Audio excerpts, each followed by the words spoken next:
और इधर बीजेपी ने आज पूरे प्रदेश में विभाजन विभीषिका स्मृति दिवस मनाया। लखनऊ में सीएम योगी आदित्यनाथ के नेतृत्व में मौन यात्रा निकाली गई। राष्ट्र तक ही सीमित था। विदेशी शासकों ने वर्षों तक भारत का शोषण किया था। इस कारण भारत के लोग गरीबी और अशिक्षा से जूझ रहे थे, लेकिन भारतवासियों ने उन लोगों की आशंकाओं को गलत साबित कर दिया। भारत की मिट्टी में लोकतंत्र की जोड़ें लगातार गहरी और मजबूत होती गई। अधिकांश लोकतांत्रिक देशों में वोट देने का अधिकार प्राप्त करने के लिए महिलाओं को लंबे समय तक संघर्ष करना पड़ा, लेकिन हमारे गणतंत्र की शुरुआत से ही भारत ने सार्वभौमिक वयस्क मताधिकार को अपनाया। इस प्रकार आधुनिक भारत के निर्माताओं ने प्रत्येक वयस्क नागरिकों को राष्ट्र निर्माण की सामूहिक प्रक्रिया में भाग लेने का अवसर प्रदान किया। भारत को यह श्रेय जाता है कि उसने विश्व समुदाय को लोकतंत्र की वास्तविक क्षमता से परिचित कराया। मैं मानती हूँ कि भारत की ये उपलब्धि केवल संयोग नहीं थी। सभ्यता के आरंभ में ही भारत भूमि के संतों और महात्माओं ने सभी प्राणियों की समता व एकता पर आधारित जीवन दृष्टि विकसित कर ली थी। महात्मा गांधी जैसे महानायक के नेतृत्व में हुई स्वाधीनता संग्राम के दौरान हमारे प्राचीन जीवन मूल्यों को आधुनिक युग में फिर से स्थापित किया गया। इसी कारण से हमारे लोकतंत्र में भारतीयता के तत्व दिखाई देते हैं। गांधी जी सत्ता के विकेंद्रीकरण और जनसाधारण को अधिकार संपन्न बनाने के पक्षधर थे। पिछले 75 सप्ताह से हमारे देश में स्वाधीनता संग्राम के महान आदर्शों का स्मरण किया जा रहा है। आजादी का अमृत महोत्सव मार्च 2021 में दांडी यात्रा की स्मृति को फिर से जीवंत रूप देकर शुरू किया गया है।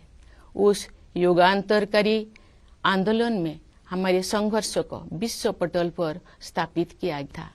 उसे सम्मान देकर हमारे इस महोत्सव की शुरुआत की गई। ये महोत्सव भारत की जनता को समर्पित है। देशवासियों द्वारा हासिल की गई सफलता के आधार पर आत्मनिर्भर भारत के निर्माण का संकल्प भी इस उत्सव का हिस्सा है। हर आयु वर्ग के नागरिक पूरे देश में आयोजित इस महोत्सव के कार्यक्रम में उत्साहपूर्वक भाग ले रहे हैं। ये भव्य महोत्सव अब हर घर तिरंगा अभियान के साथ आगे बढ़ रहा है। आज देश के कोने कोने में हमारा तिरंगा शान से लहरा रहा है। स्वाधीनता आंदोलन के आदर्शों के प्रति इतने व्यापक स्तर पर लोगों में जागरूकता को देखकर हमारे स्वाधीनता सेनानी अवश्य प्रफुल्लित हुए होते। हमारा गौरवशाली स्वाधीनता संग्राम इस विशाल भारत भूमि में बहादुरी के साथ संचालित होता रहा। अनेक महान स्वाधीनता सेनानियों ने वीरता के उदाहरण प्रस्तुत किए और राष्ट्र जागरण की मशाल अगली पीढ़ी को सौंपे। अनेक वीर योद्धाओं तथा उनके संघर्षों, विशेषकर किसानों और आदिवासी समुदाय के वीरों का योगदान एक लंबे समय तक सामूहिक स्मृति से बाहर रहा।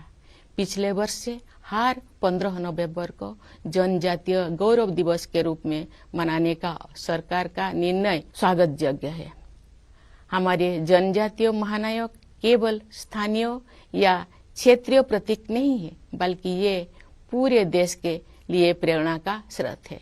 प्यारे देशवासियों, एक राष्ट्र के लिए, विशेष रूप से भारत जैसे प्राचीन देश के लंबे इतिहास में 75 वर्ष का समय बहुत छोटा प्रतीत होता है, लेकिन व्यक्तिगत स्तर पर ये कालखंड एक जीवन यात्रा जैसा है।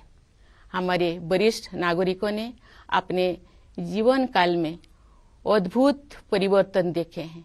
ये गवाह है कि कैसे आजादी के बाद सभी पीढ़ियों ने कड़ी मेहनत की, विशाल चुनौतियों का सामना किया और स्वयं